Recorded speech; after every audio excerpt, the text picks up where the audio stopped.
नमस्कार दोस्तों, मैं नेहा अभी सुंदरकर एकेडमी से बात कर रही हूँ। दोस्तों, अभिषेक सर और उनकी सपोर्टर उनकी छोटी बहन अंजलि मैम, इन दोनों ने मिलकर हमारी एकेडमी को 13 जुलाई 2020 को एक साल पूरे होने की खुशी में एक ऑनलाइन कंपटीशन आयोजित किया है। इस कंपटीशन का नाम है कौन होनार उत्कृष्ट वक्ता और इसका टॉपिक है कोरोना श्राप या वरदान।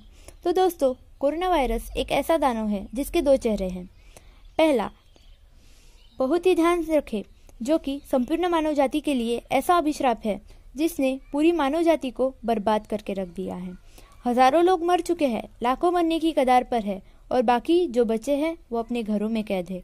लेकिन वही दूसरी तरफ इस दानव का एक और चेहरा है जो कि प्रकृति के लिए और बाकी जीवों के लिए एक वरदान है। पृथ्वी के बाकी जीव आज खुलकर जी रहे हैं, खुली हवा में सांस ले रहे हैं। उन्हें यह एहसास हो रहा है कि शायद इस पृथ्वी पर थोड़ा हक उनका भी है। वो बच्चा तो याद होगा आपको, सीरिया का एक 3 साल का लड़का जिसने मरने से पहले कहा था मैं भगवान को जाकर सब कुछ बताऊंगा, और आज ऐसा लग रहा है कि उसने भगवान को सब कुछ बता दिया है कि हम उसकी बनाई हुई सृष्टि का क्या हाल कर रहे हैं। पृथ्वी का दोहन करते करते मनुष्य को शायद यह गलतफहमी हुई थी कि पृथ्वी पर सिर्फ उसी को रहने का हक है।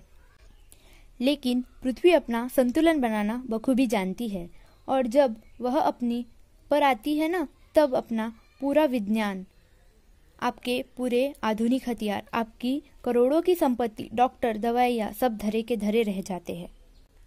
यकीन मानिए, कोरोना वायरस तो बस एक ट्रेलर है, पिक्चर तो अभी बाकी है। अगर हम अब भी नहीं सुधरे तो प्रकृति स्वयं अपने तरीके से न्याय करेगी और वह न्याय मानव इतिहास का अंत कर देगा।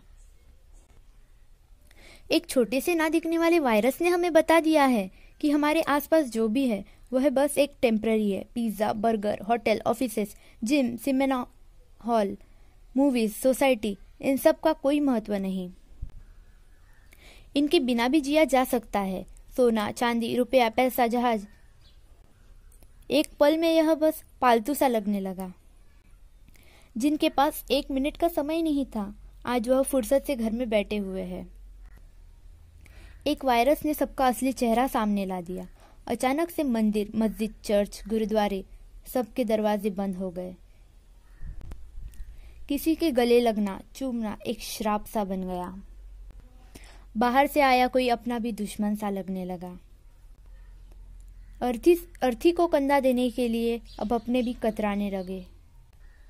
वह दौलत, शोहरत, पैसा किस काम का जो आपको जीने के लिए जरूरी ऑक्सीजन भी ना दे पाए।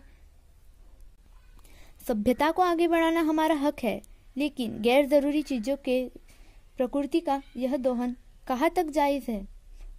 हवा और पानी तो बहुत मूल्य है ना, जिनके बिना जीवन की कल्पना भी नहीं की जा सकती है।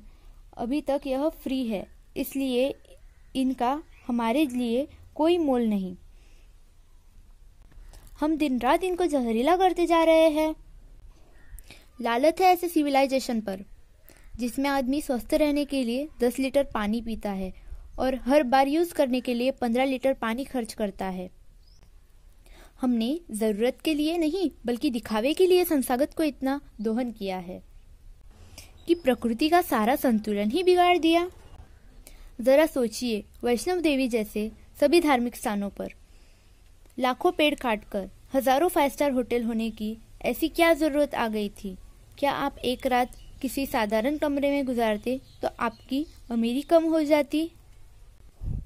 घरों में रहकर हमें यह एहसास तो हो गया है कि हमारी ज़रूरतें बहुत कम हैं, लेकिन हमारी इच्छाएं बहुत ज़्यादा।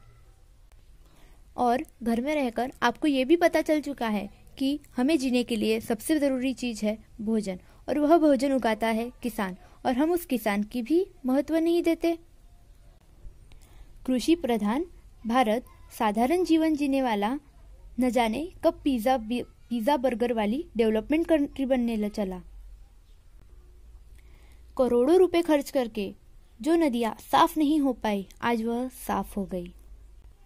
इस लॉकडाउन में आपने एक चीज नोट की होगी, हॉस्पिटल में ओटीपी बंद है, फिर भी इमरजेंसी में भीड़ कम है।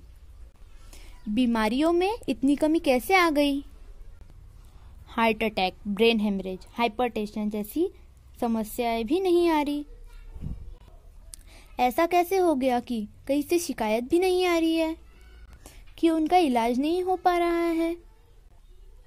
दरअसल आदि बीमारियों का कारण तो हमारी यह भागती हुई जिंदगी, आगे बढ़ने की ओर और पैसा कमाने की चाहत है। आप दिखावे से नहीं, अगर आप सादगी से जियोगे तो आपके जीवन की आधी समस्याएं और बीमारियां खत्म हो जाएगी।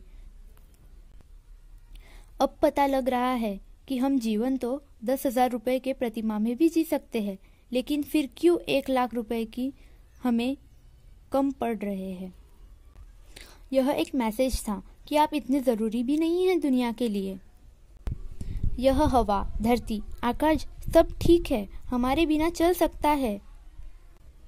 याद रखें, इस पृथ्वी पर हम मेहमान हैं, मालिक नहीं। Thank you.